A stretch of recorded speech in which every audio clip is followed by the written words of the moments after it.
मित्रांनो, श्रीकृष्ण भगवंताने गीतेमध्ये खूप सुंदर सांगितलेलं आहे मनाबद्दल. मन आपलं मित्रही होऊ शकतं आणि मन आपलं शत्रूही होऊ शकतं.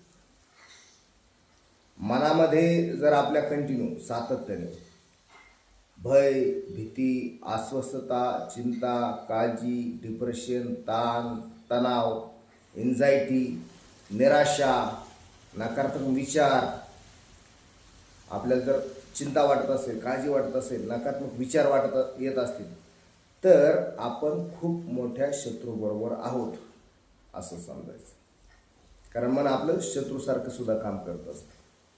आपल्याला बाहेरच्या शत्रूची गरज नाही, मन आपलं शत्रूसारखं काम करत असतं. आपल्या मनामध्ये जर विनाकारण चिंता, भय, भीती, अस्वस्थता, काळजी, डिप्रेशन, एन्झायटी, ताणतणाव येत असेल तर आपण खूप मोठ्या शत्रूबरोबर आहोत असं समजायचं. आणि मनामध्ये जर आपल्या चित्तामध्ये समाधान लाभत असेल, आनंद मनामध्ये मिळत असेल, सकारात्मक विचार मनामध्ये येत असतील आणि आपलं ध्येयप्राप्ती काय आहे हे जर आपल्याला मन दाखवून देत असेल, आपल्याला मनामध्ये सातत्याने उत्साह येत असेल, मनामध्ये नेहमी सकारात्मक विचार येत असतील, प्रत्येक दिवस आपल्याला संधी आहे असं मन जर दाखवत असेल, त्या संधीचं सोनं आपण करत असू, मन आपल्याला सातत्याने उत्साही राहण्यासाठी मदत करत असेल, चित्तामध्ये समाधान, शांतता, सुख, सुरळीत, विकसित आणि वेगवान जर आपण कार्य करत असू त्या मनाने, तर 100% आपण एक चांगल्या मित्रासोबत आहोत असं समजायचं. कारण मन हे आपलं शत्रू पण असतं आणि मन हे आपलं मित्र पण असतं असं भगवंताने गीतेमध्ये सांगितलेलं आहे.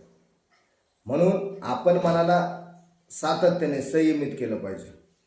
आपण जर मनाला संयमित केलं नाही, निग्रहित केलं नाही, तर मन आपल्याला पाप करण्यास कारणीभूत ठरत असतं. मन आपल्याला भौतिक बंधनामध्ये बांधून ठेवत असतं.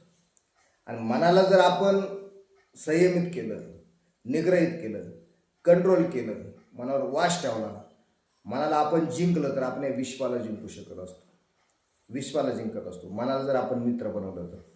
कारण मन आपल्याला मुक्ती देण्यास कारणीभूत ठरत असतं, यश देण्यास कारणीभूत ठरत असतं. म्हणून आपण सातत्याने म्हणत असतो, मन करारे प्रसन्न सर्व सिद्धीचे कारण. खऱ्या अर्थाने सर्व सिद्धी जर आपल्याला प्राप्त करायची असतील तर मन आपल्याला मित्रासारखं बनावं लागेल, मनाला मित्र बनावं लागेल. मन से हारे हार है, मन से जीते जीत है असं आपण म्हणत असतो. म्हणून मनाला आपल्याला मित्र बनवलं तर आपण या विश्वाला सुद्धा जिंकू शकत असतो.